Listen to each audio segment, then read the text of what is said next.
German POWs never expected to hear American jazz behind barbed wire.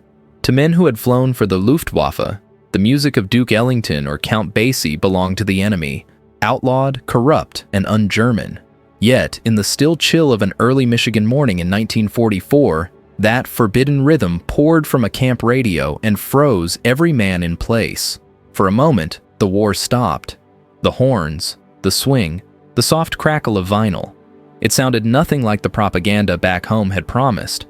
No chaos, no moral decay. Just order in motion, discipline in rhythm, freedom shaped by sound. These prisoners had come from skies of fire, from bomb runs and cockpit smoke. They carried memories of engine roar and tracer fire, but nothing had prepared them for this, for the calm, soulful pulse of a nation that had captured them. The music reached places inside them that interrogation never could. In that barracks room, something shifted. The men who once saw America through the scope of a gun sight now saw it through melody. And the irony struck them. The same tunes their government had banned were now played freely by their captors. Jazz, the so-called degenerate art, became their first real taste of liberty. They didn't speak. They didn't dare to. They just listened. And in the echo of that swing, they felt the sound of a world beyond war. When the Luftwaffe fell from the skies, its pilots became prisoners of war, men bound not by chains but by uncertainty. The German POWs who once soared over Europe now sat in the bellies of American transport ships, crossing the Atlantic toward a world they had only seen through enemy maps. For them, captivity in an American camp carried a single expectation: hostility. They imagined jeers, vengeance, and cold rations served beneath the stars and stripes. But the crossing was quiet. The ocean stretched endlessly, its rhythm as steady as the propellers beneath their feet. Each man stared into the waves, wondering if the next shore would treat him as a soldier or as a man. Some still clung to pride, the insignia of the Luftwaffe stitched to their hearts, while others simply waited, emptied of ideology, worn thin by years of flight and fear. When the convoy reached the American coast, the air smelled of pine and salt. Trains waited on the docks, guarded yet orderly, their carriages marked POW. Through narrow windows, the prisoners saw a land untouched by war's ruin. White barns, frozen fields, children waving from dirt roads. It was not the chaos they had been told to expect. It was calm, structured, almost unnervingly kind. By the time they arrived in Michigan, the silence inside them was heavier than the chains they never wore. The barracks stood plain and wooden, the fences high but the guards young and unassuming. And somewhere in that strange stillness, the first radio waited, a machine that would soon break the quiet with a sound no one among them could have imagined. In the first weeks, life inside the American POW camp unfolded with uneasy order. The German prisoners, most of them Luftwaffe airmen, rose at dawn, counted off in clipped precision, and filed into mess halls built from pine and discipline. There was no shouting, no cruelty, only the monotony of work details, the rattle of tin trays, and the whistle of wind through the wire. For men trained to live by the roar of engines, the silence was unbearable. The guards were boys, barely older than the prisoners they watched. Many came from farms and factory towns across the Midwest, polite, cautious, sometimes even curious. They had grown up on swing records and baseball, not on hatred. To them, these enemy flyers were more legend than threat. The Americans followed the Geneva rules with precision: 3 meals a day, letters allowed, even recreation hours when weather permitted. It began with static, a thin hiss from the corner of the barracks, the kind that usually meant lights out was near. But then, a crackle, a trumpet, and a rhythm that didn't march. It swung. The first notes of American jazz drifted through the wooden walls of the camp like smoke. Duke Ellington, bright and defiant, riding on a signal from Detroit. For a heartbeat, the German POWs froze. Every conversation stopped mid-word. They had not heard that sound in years, not since Goebbels' Ministry of Propaganda had called it entartete music, degenerate art. Jazz had been banned, erased from airwaves, its performers mocked as the collapse of culture. And now, in the heart of their captivity, it was alive again. The air changed. The brass horns carried a freedom that no one could explain. A few prisoners exchanged glances, cautious, guilty, but curious. One smiled faintly, tapping his fingers against his thigh before catching himself. Others sat rigid, afraid to feel anything at all. Yet the rhythm persisted, unrelenting, impossible to ignore. Across the room, an American guard leaned against the doorframe, grinning. "You guys ever hear this one?" he asked softly, but no one answered. They couldn't. It wasn't just music, it was memory. Some remembered smoky Berlin bars before the war, when jazz played in whispers in secret clubs. Others remembered the night it disappeared, replaced by marches and anthems. Now it had returned, uninvited and unstoppable, across enemy lines and into their captivity. For the first time since their capture, the Germans were not thinking about home, or loss, or pride. They were only listening, and in that listening, the war loosened its grip, if only for a song's length. In the days that followed, the sound returned, at first only faintly, carried through the cold morning air from the guard's hut near the mess hall. Then, more boldly, as the Americans began leaving the radio on while they worked. Soon, the barracks were alive with rhythm. Benny Goodman's clarinet weaving through Count Basie's piano, Duke Ellington's horns shaking the stillness of Michigan's fields. The German POWs didn't know what to do with it. Some pretended not to hear, folding laundry or mending boots with mechanical focus. Others sat quietly near the windows, listening from a distance, their faces unreadable. Jazz was everything the Reich had told them to reject: free, unpredictable, born from cultures they'd been taught to despise. But behind barbed wire, that freedom carried a strange beauty. As days became weeks, curiosity overcame silence. A few men began tapping their feet under tables, whispering the rhythm they once feared. The guards noticed but said nothing. For them, it was harmless, even humanizing, a melody that softened the edges of war. One afternoon, the Americans brought in a phonograph. A guard placed a worn record on the turntable. "Take the A Train." The music filled the camp yard, its syncopation echoing between barracks and watchtowers. The Germans gathered, drawn, instinctively. No one ordered them to. No one dared interrupt. For 3 minutes, the wire between captor and captive blurred. Jazz became the only language that mattered. A conversation without words, a rhythm shared by men who had fought on opposite sides of the sky. When the last note faded, no one clapped. They only stood there, silent again, wondering how a few instruments could carry more power than any army they had known. Freedom was a word the German POWs hadn't heard in years, at least not without irony. Back home, the Reich had claimed to defend it while forbidding nearly everything that gave it life.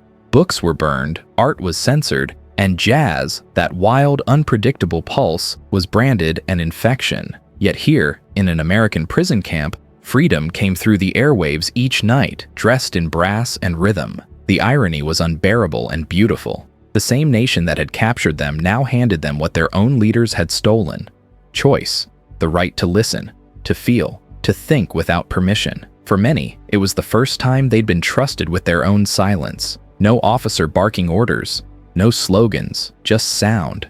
Some prisoners tried to resist it, dismissing the music as chaos, un-German, primitive. But the resistance cracked easily. The melody was too alive, too human. In those nights behind barbed wire, the men began to question what else had been taken from them. How much of their identity had been shaped by fear? How much of their pride had been propaganda? They didn't discuss it openly.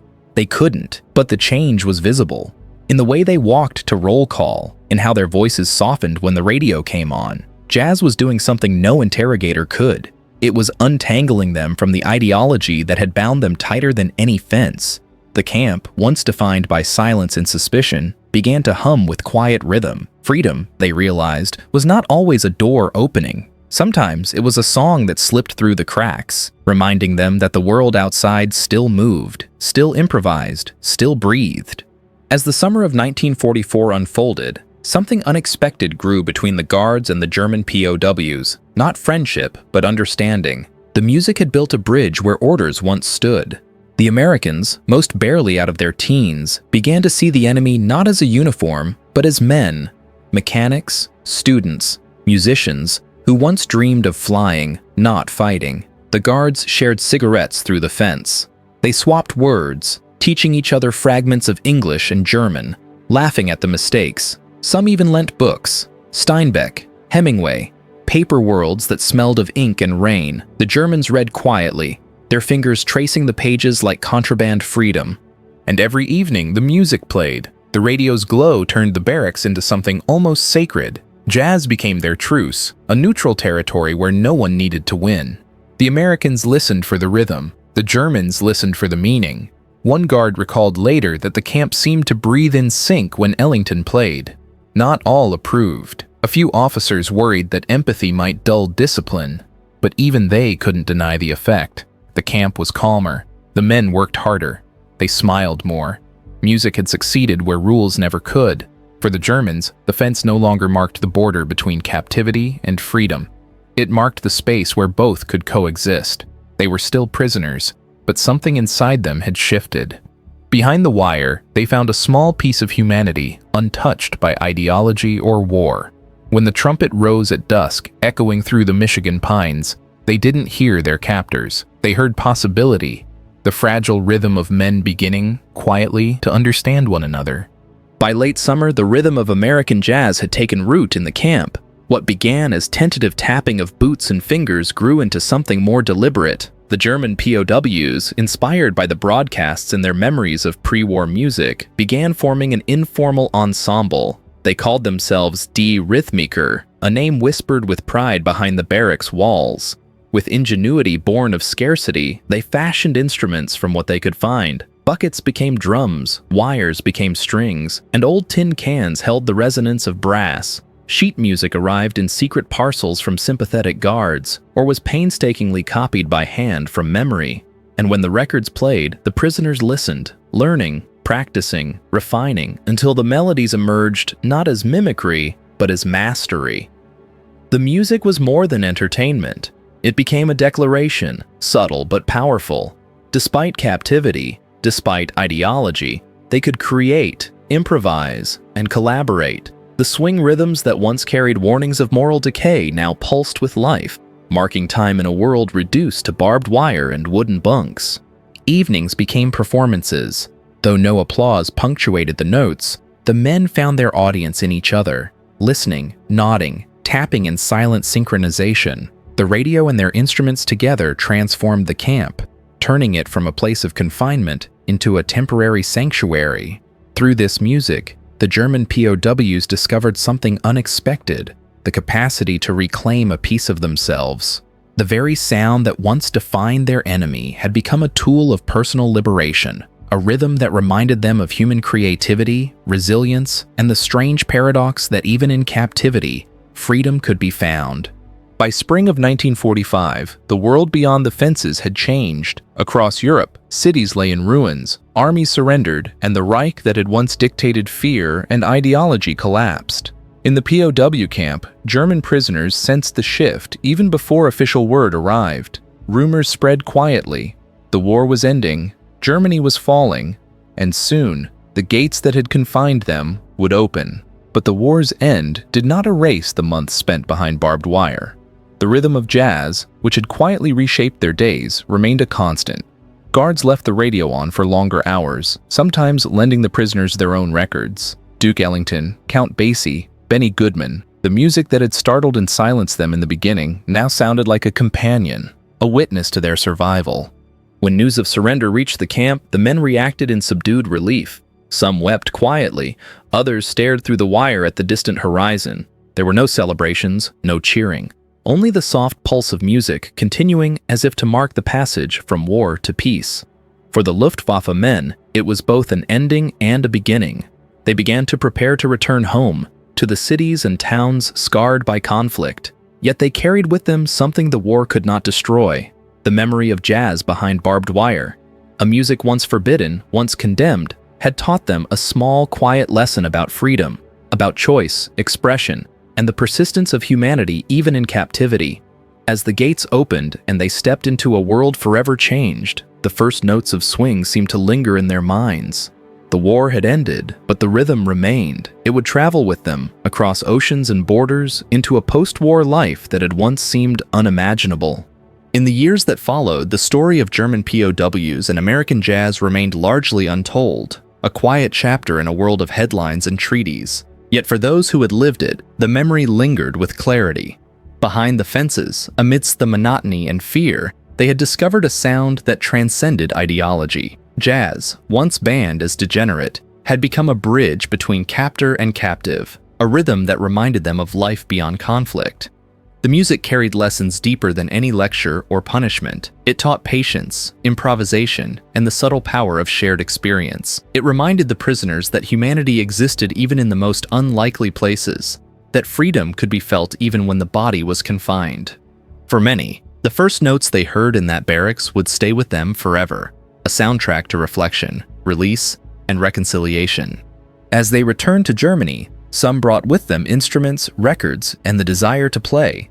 In cafes, living rooms, and rehearsal halls, the swing they had once heard behind barbed wire found new life. The rhythm, once an enemy, had become an emblem of resilience. The prisoners who survived captivity remembered not only the war, but also the music that made survival bearable.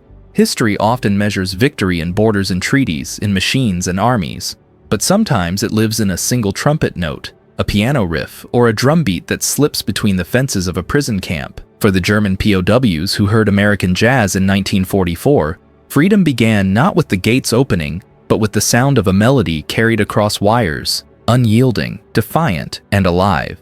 Even decades later, the echo of those notes reminds us that liberty can take many forms, and sometimes it arrives not with orders or speeches, but with a song.